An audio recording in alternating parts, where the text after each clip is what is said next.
I looked at the divorce papers. My wife's boyfriend laughed. The judge is my friend.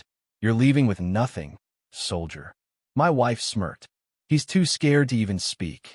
They had no idea who I really was. Chapter 1. The Insult. The courtroom reeked of old wood and broken promises.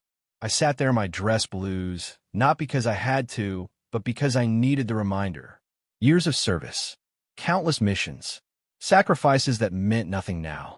Across from me sat Mei Lin, my soon-to-be ex-wife. Her perfectly manicured nails drummed against the table like a countdown timer. Next to her lounged Hiroshi Tanaka, her boyfriend, a slick attorney with an expensive suit and the kind of smirk that made your fists itch. He leaned back, eyeing me like I was already beaten. The judge is my friend. You're leaving this room with nothing, soldier. Mei Lin's smile was poison. He's too scared to even speak. Look at him. Hiroshi slid papers across the table. Sign it now. I stared at the document. Property settlement. They wanted the house, the savings, even my truck. Highway robbery dressed in legal jargon. I didn't touch the pen. Instead, I looked him dead in the eye. My voice was calm, almost casual. You really have no idea who I am, do you? Chapter 2. Before the betrayal. 3 years ago, if you told me I'd be here, I would have laughed. Back then, Mei Lin was my anchor. Or so I thought. We met when I was still active duty. She said she admired my discipline, my loyalty, my sense of duty. I believed her, but I noticed how her eyes lit up at military events. Not pride, hunger.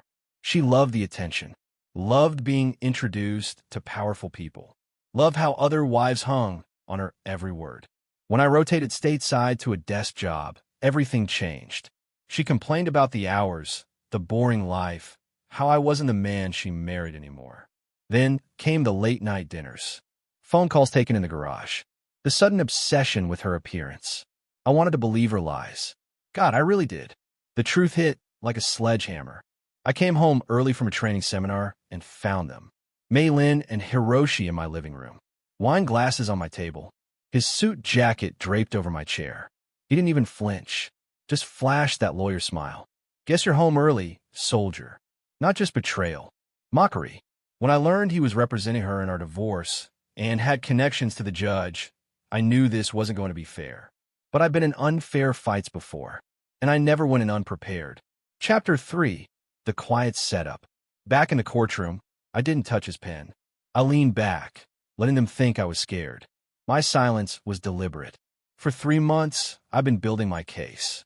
Not through typical divorce lawyers, but using skills and contact from my service years. I'd pulled bank records, traced hidden accounts Mei Lin thought I didn't know about, got statements from mutual friends she'd burned. Most importantly, I documented everything. The affair, the lies, and most damning of all, the shady communications between Hiroshi and the judge. A friend from CID had helped me set up a perfectly legal wire during one of their celebration dinners.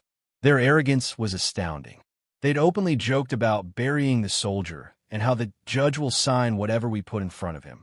All of it recorded. Clean audio. Filed as Exhibit Z. I kept my face blank as I glanced toward the judge. He nodded expectantly, thinking this would be over in minutes. Hiroshi tapped the document. Sign it, soldier. Save yourself the humiliation. I almost smiled. You sure about that? Chapter 4. Exhibit Z. The judge cleared his throat. Mr. Kenji, either sign the agreement or state your objection. I stood slowly, buttoning my jacket. Your Honor, I do have an objection. An additional evidence. Hiroshi rolled his eyes. Your Honor, this is a transparent stall tactic. There's no new evidence on record. I reached into my briefcase. Set a small digital recorder on the table. Actually, there is. Labeled for submission as Exhibit Z. The room shifted. Murmurs from the gallery. The clerk straightened. The judge's brow furrowed. Proceed. I pressed play. Hiroshi's voice filled the courtroom, smooth and arrogant. Don't worry, babe. The judge will sign whatever we put in front of him. We'll bleed him dry and toast to it in Cabo. Mei Lin's laughter followed, unmistakable. He's too scared to fight back. By the time he realizes it, the house, the accounts, everything will be ours. A gasp rippled through the spectators. Mei Lin's eyes went wide. Hiroshi sat frozen before leaping to his feet. Objection. This is invasion of privacy. The judge cut him off sharply. Overruled. Continue the recording. I did. The next line was the one I'd been waiting for. Hiroshi again. Even if he tries, I'll bury him. The judge is my buddy. We've done this before. The judge leaned forward, eyes locked on Hiroshi, voice icy. Is that your voice, counselor? Color drained from Hiroshi's face. Chapter 5. The Turn of the Tide. Silence suffocated the courtroom. Even the air conditioner felt deafening. Hiroshi swallowed hard, voice suddenly small. Your Honor, this is taken out of context. The judge slammed his gavel once. Mr. Tanaka, you will not insult this court with flimsy excuses. This recording demonstrates clear collusion and misconduct. Bailiff, seize that device for evidence. 2 bailiffs stepped forward, one collecting the recorder, the other positioning himself near Hiroshi. Mei-Lin looked between me and her champion, realization dawning that her ironclad plan had just cracked wide open. The judge turned to me. Mr. Kenji, I'll be reviewing this evidence thoroughly. For now, all asset transfer requests are frozen pending investigation. Custody arrangements remain unchanged until this court decides otherwise. I nodded respectfully. Thank you, Your Honor. I'm confident the full truth will make itself clear. I didn't mention the other evidence waiting in my folder. Photographs, bank transfer logs, one particularly incriminating email tying them both to an offshore account. That would come later, once the first blow had done its work. Hiroshi leaned toward Mei-Lin, whispering urgently. I caught enough. We need to settle before this escalates. If the judge pursues this, her sharp reply, settle? We're not giving him anything. I smiled to myself. This battle had stopped being about what I'd get. It was now about how much they'd lose. Chapter 6. The Second Strike. Court adjourned early, but I didn't go home. I walked straight to the district attorney's office. My CID contact was waiting in the lobby, thick folder in hand. Inside were my remaining findings. Bank transfers from Mei-Lin's joint account with Hiroshi. Emails detailing asset hiding. And my personal favorite, photos of them vacationing in the Maldives last year during what she claimed was a women's leadership conference. The DA flipped through the evidence slowly, expression hardening. Mr. Kenji, this isn't just family court fraud. This is conspiracy, financial misconduct, and bribery of a public official. We'll be opening a criminal investigation immediately. By the time I left the DA's office, warrants were being drafted.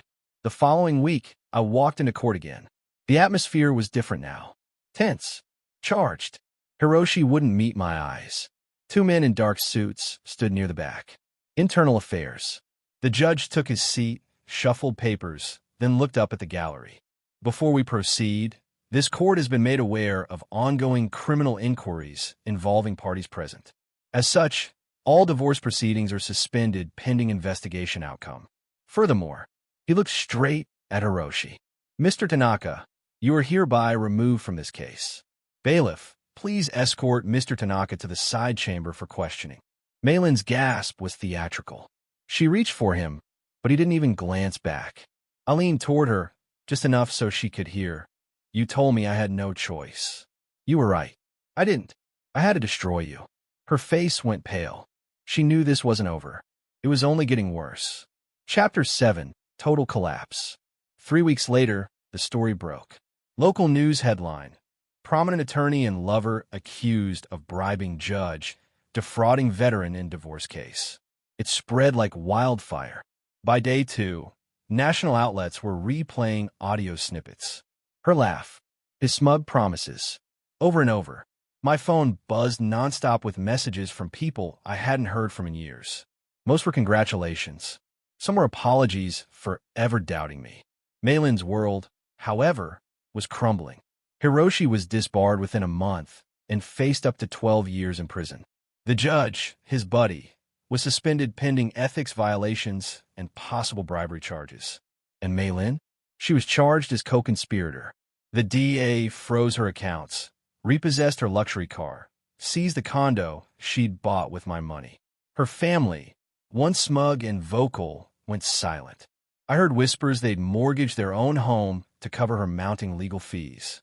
But the real moment, the one I've been waiting for, came in the final hearing.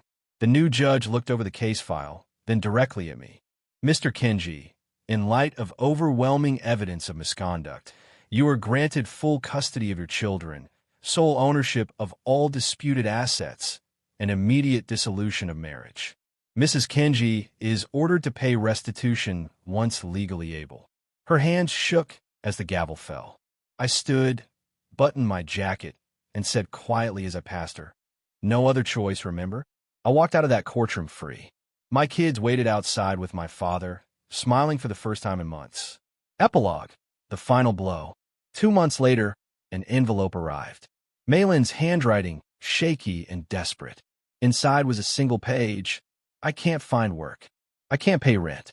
Please, just enough to get me through until I find something. For the kids' sake. No, I'm sorry." No acknowledgement of what she'd done. Just assumption that I would still bail her out. I placed the letter in a new envelope with a single photo. One I'd taken last weekend. Me, the kids, my father, and my new partner Yuki, smiling on the deck of the cabin I just bought in the mountains. On the back, I wrote, "You were right. I had no choice.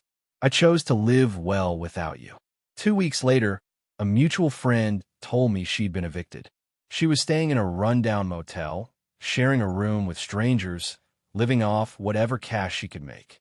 Meanwhile, I was signing a contract for a major security project overseas. A 6-figure deal that would set my family up for years. The lesson was simple. Betrayal doesn't just burn bridges. It leaves you stranded on an island you set on fire yourself. And when you watch from a distance, you realize sometimes the sweetest revenge isn't revenge at all. It's simply walking away and never looking back. Was this revenge perfectly justified? Tell us what you think about this story in the comments below. Like the story if you think this justice was served. Share it with someone who needs this energy. And subscribe to Akira Stories for more jaw-dropping tales of betrayal and justice. Because here, every lie has its reckoning. Every betrayal finds its shadow.